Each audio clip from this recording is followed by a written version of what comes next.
Hey everybody, Tom Coyle here, and I wanted to talk about something that's on my mind, and it has to do with Olympic hockey. Not the glorious gold medal performances by both the men and the women, but the so-called political reaction following. So I'm going to talk about two things. One, the joke everyone's talking about that President Trump made, and second, the invitation to show up at the White House. So I'm going to start with the second point first. This goes back, to illustrate my point, I'm going to talk about the series Band of Brothers. It follows the story of Easy Company in World War II with the 101st Airborne Division. There was this hated leader named Captain Sobel, the initial company commander of the unit. They hated him. He was a tyrant. He's probably the worst leader you could ever have. He was very abrasive, not tactically qualified at all. At one point, Winters hesitates to salute him. Dick Winters was his executive officer. He was a first lieutenant. And Sobel says to him, "You salute the rank, not the man." Fast forward to the end of the series, Winters has been promoted to major. He was the battalion commander of 2nd Battalion that oversaw Easy Company. He sees Sobel, who is still a captain. They greet each other, but there's no salute. And then Winters says, "You salute the rank, not the man."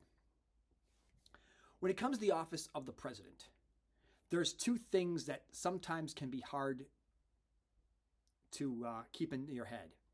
There's the office and there's the individual.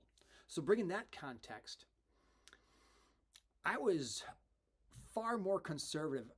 Actually, I don't really consider myself conservative now. I'm kind of this middle of the road thing where I'm with the Democrats on some things and with the Republicans on others. But I was very conservative when I graduated West Point. And yet I was ecstatic because we were going to have the President of the United States, Bill Clinton, speaking at our graduation. Whatever my personal feelings for the politics of Bill, this was the president, and my class was going to have the president speak at our graduation. This was awesome. Now I read all kinds of things about how people walk out of the commencement speaker because they don't like that person's politics. Here's what I'll say about that. First off, that's kind of sad. It's the office, not the person.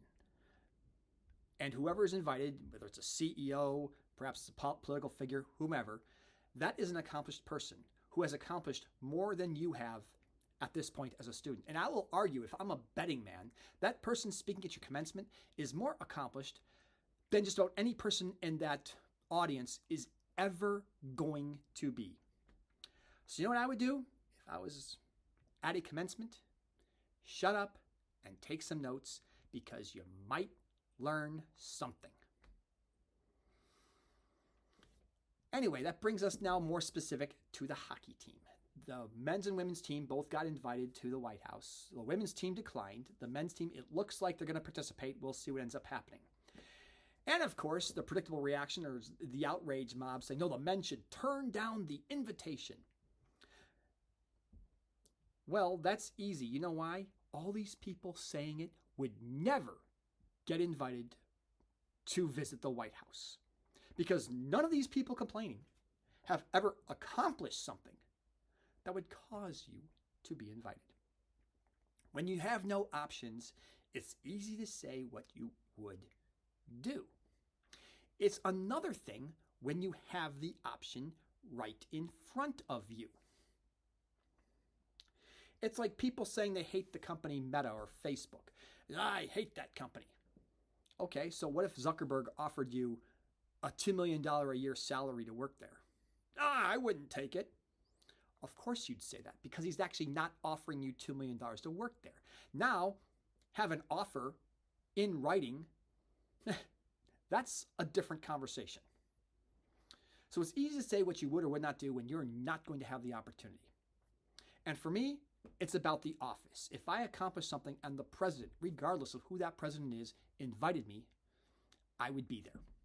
If I had some one-on-one time with the president, I'd use that to offer my views if I disagreed with the president. And it does two things. It shows that we can disagree, but be civil.